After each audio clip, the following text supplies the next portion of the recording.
पार्वती जी ने एक बार भगवान देवादिदेव महादेव से प्रश्न किया कि बाबा देवादिदेव महादेव से माता पार्वती जी कहती हैं कि एक व्यक्ति की बुद्धि होती है जिसमें वो सबके लिए अच्छा सोचता है, सबके लिए ऊंचा सोचता है,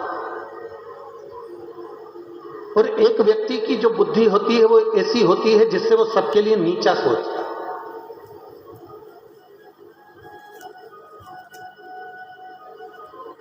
और मान लो माता पार्वती जी शंकर भगवान से कह रही हैं, मान लो अगर ऐसा व्यक्ति हमारे सम्मुख में आ जाए जो हमेशा नीचा ही सोच रहा हो,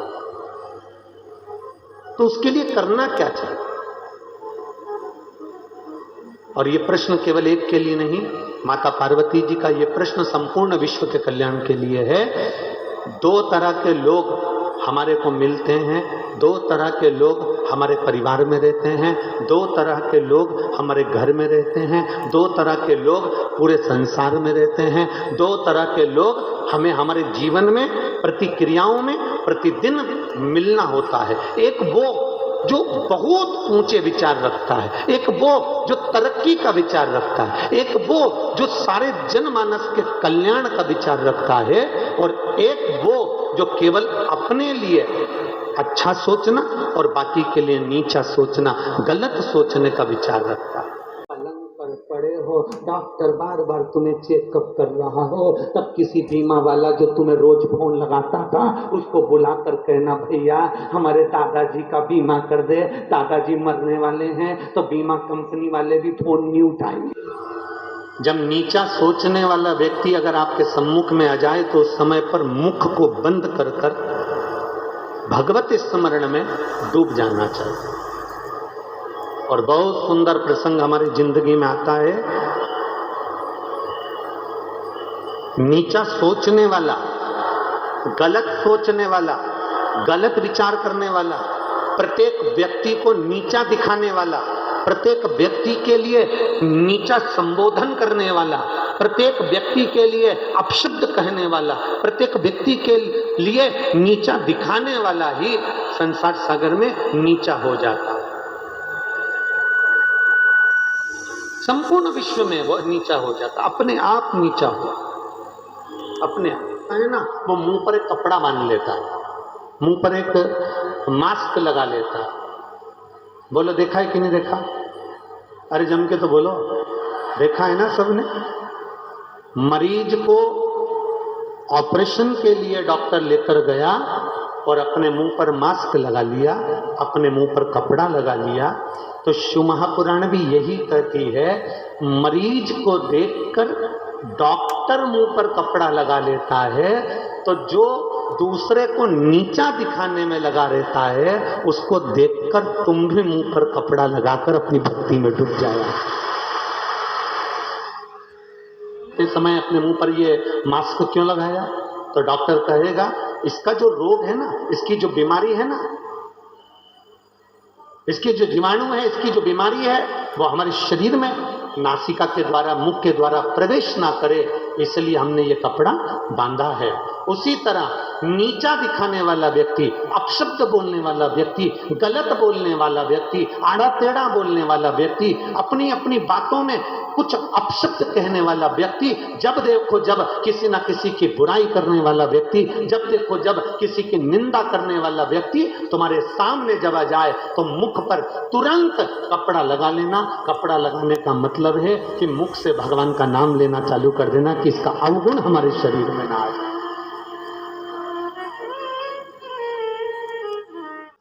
हम क्यों व्यर्थ में अपना जीवन नाश करें?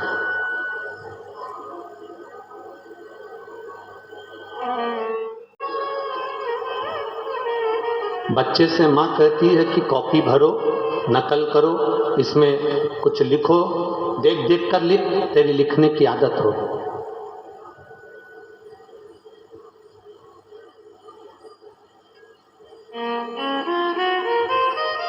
एक कॉपी को भरा जाता है, एक कॉपी को हम लिख लिख कर भरते हैं।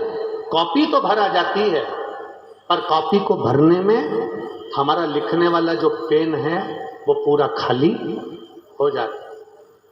बोलो सही है कि गलत है? अच्छा जम के तो बोलो जरा, सही है। कॉपी का पेज तो भरा गया, कॉपी तो भरा गई, पर भरने में वो पेन जिससे तुम लिख रहे थे वो पेन पूरा की पूरा खाली हो गया। कॉपी भरने में पेन खाली हो जाता है और घर की अलमारी, घर की तिजोरी और घर को भरने में ये शरीर भी पूरा खाली हो जाता है, पूरा। ये कुछ भी ना ना ना ना, मेरे देवाधिदेव महादेव को कुछ पीने की जरूरत नहीं। मेरा महादेव अपनी मस्ती में ऐसा मस्त रहता है कि उसे दुनिया के लोग कुछ भी कहें, वो तो बस आनंद की मस्ती में झूमा और आनंदित रहता है। तो बैंक के बैलेंस को देखकर तुम्हें खुशी होती है, अगर तुम्हारे घर के बेटा बेटी सही राह पर चलें तो बैंक बैलेंस से बड़ा बैलेंस होता है। पानी की कमी होती है तो फसल बिगड़ जाती है, और अगर संस्कारों की कमी होती है तो नस्ल बिगड़ जाती है। इसलिए संस्कार होना मूल है, बहुत करते हैं। जिनके बच्चे रोज पांव छूते हैं अपने माता पिता के, हाथ उठाओ जरा, झूठा झूठा मत उठा लेना हो। हाँ ठीक है, रख रख। अब आप में से कितने लोग बैठे हैं जो सुबह सुबह अपने बच्चों के ही हाथ पैर जोड़ते होंगे, उठ जा तेरे हाथ जोड़ूं।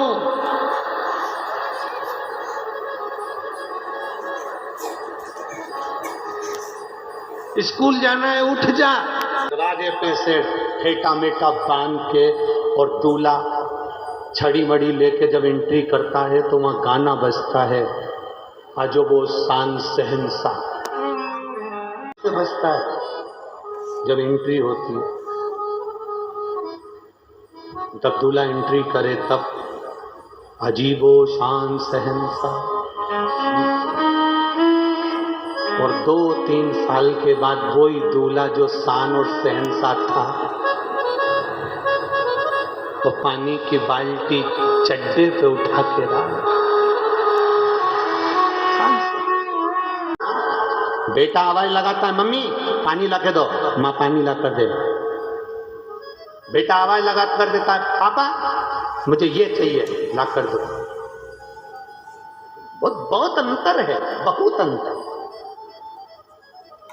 बहुत अंतर। एक लड़का मोटरसाइकिल, नई मोटरसाइकिल ली उसमें, वो फटाके वाली मोटरसाइकिल। सुबह जगाती है माँ, अपने बच्चों को संस्कार देती है, पिता अपने बच्चों को संस्कार देता है। इसलिए देता है, ये मत सोचना कि इसमें माता पिता का कुछ हित होगा, माता पिता के लिए कुछ अच्छा होगा। माता पिता अपने बच्चों को संस्कार इसलिए देते हैं जिससे तेरी आने वाली जो जिंदगी है, तेरा विवाह हो जाए, शादी हो जाए, तो आज जैसे मैं अपने बेटे को राजकुमार की तरह देख रही हूँ, तेरी शादी के बाद तुझे इस तरह से ही राजकुमार की तरह देखूं। बस इतनी सी तमन्ना एक माता पिता की हो, एक अभिलाषा एक माता पिता की हो।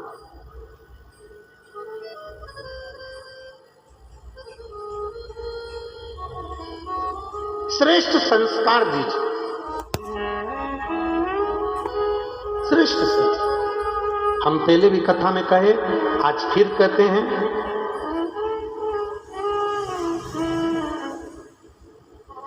जिस बच्चे के हाथ में एक लोटा जल, जो बच्चा, जिस घर के बच्चे आज के समय में एक लोटा जल जिनके बच्चे महादेव को चढ़ा रहे हैं, उसके घर के बुजुर्गों को कभी वृद्धाश्रम की सीढ़ी चढ़ने की जरूरत नहीं पड़ेगी। ये लिखी संस्कार प्रदान कर, संस्कार ये संस्कार हमारी जिंदगी की एक सार्थकता। अरे मत बुरे कर्म, दोनों की बात पक्की हो गई, बात मिलना चलना चालू हो गया। उस लड़की ने मुझे अपने काबू में कर लिया। मैंने कई बार अपने घर का पैसा भी ले जाकर उसने मांगा तो मैंने दिया। कई बार उसने मुझे बस एक ही धमकी देती थी कि मैं मर जाऊंगी और मेरे से जो काम करवाती थी मैं करता था। गुरुदेव,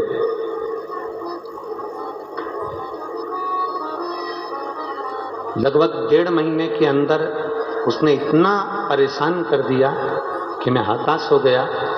तब मेरी माँ से मेरा चेहरा नहीं देखा गया। मेरी माँ ने मुझसे पूछ लिया, तो इतना खुश रहता था, आखिर तेरे को 1 महीने में ये क्या हुआ? मैंने अपनी माँ को सब कह दिया। गुरुजी, आप कहते हो ना कि माँ गुरु होती है तो उसको बताना चाहिए। मेरी माँ ने कहा, तू क्यों चिंता करता है, शिव जी के मंदिर जाना चालू कर दे, कुछ दिन के लिए मोबाइल बंद कर कर भोलेनाथ के भरोसे पटक दे, वो मरेगी जिएगी ये उसके ऊपर। गुरुदेव, मालूम नहीं था कि इतना मतलबी संसार होता।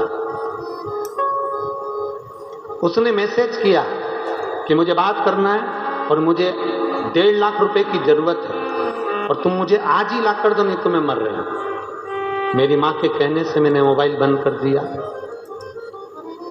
और बंद कर कर मैं शिव जी के मंदिर जाना चालू कर दिया। ना उससे कभी मिला था गुरुदेव, बस वो बुलाती थी, पैसा लेती थी, सामान लेती थी और चली जाती थी।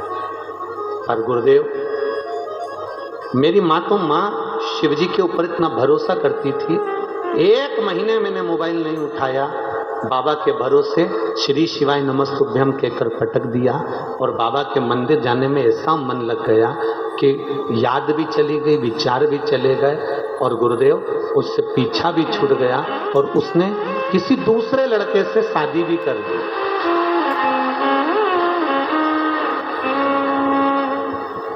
ये हमारे जीवन का पहला ऐसा पत्र आया जब से कथा कर रहे हैं तब से।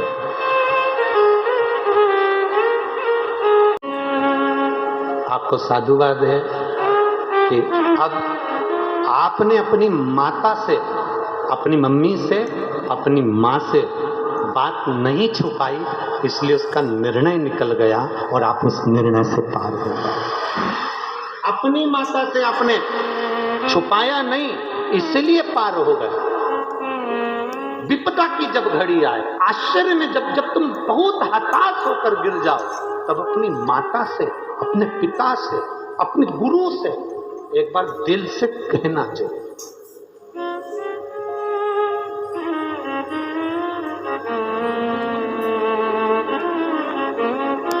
बहुत आज के जमाने में मोबाइल पर बहुत फ्रॉड हो रहा है। मेरी जीजियों, मेरी बेटियों और मेरे भाई, आप इस चीज का स्मरण रखें। मेरी बहनों से भी मैं निवेदन करूंगा, मेरी बेटियों से निवेदन करूंगा, कोई तुमको अगर फालतू के मैसेज करे आपको जवाब देने की जरूरत नहीं है। और मेरे भाइयों से भी निवेदन है, कोई तुम्हें फालतू के मैसेज करे तुम्हें जवाब देने की जरूरत नहीं है, कोई जवाब ना दीजिए।